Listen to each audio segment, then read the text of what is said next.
This is where AT&T was broken up. That was in 1984, so it's been a while. Now they are hearing a series of other cases that are just as big as the AT&T case. The one I'm here to watch is the one about Google. They were found liable for monopolization. So Google got a lot of data, click and query data, advertising data, user data, and they got that illegally by preventing rivals from getting into the market, and then they use that data to make their products better and to prevent rivals from making their products better. This part of the case is where the judge tries to figure out what to do about the monopolization. So are they restricted from certain contracts or behavior? Do they get broken up? When you buy a phone and you start looking for stuff, it's going to automatically choose Google to have you look for stuff.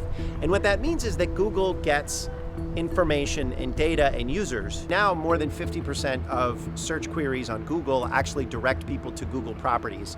And so you're not actually finding the best thing, you're finding the thing that's most profitable for Google to have you find. And so that makes the internet worse. Rivals cannot actually break into the market because they can't get the data and the users to make their search engine good enough. I used to use a subscription search engine called Neva, but they couldn't get distribution because Google blocked them. And so they went out of business. The CEO actually testified at this trial. All of that behavior was illegal, preventing rivals from getting into the search market. Obama was the president. He was very close with the CEO of Google, Eric Schmidt, and the antitrust enforcers and economists were convinced, oh, this company is really cool. Their search is free. There's no real problem here. And so they let them off the hook. This case would ultimately create a lot more competition, but it would also create a much cooler, better web because you'd have all of these other options to find things. You'd have lots of innovation. The people that are running these systems really believe that their control of these systems makes the world a better place. Sundar Pichai, he believes that competition would be really bad for the world. That's his view.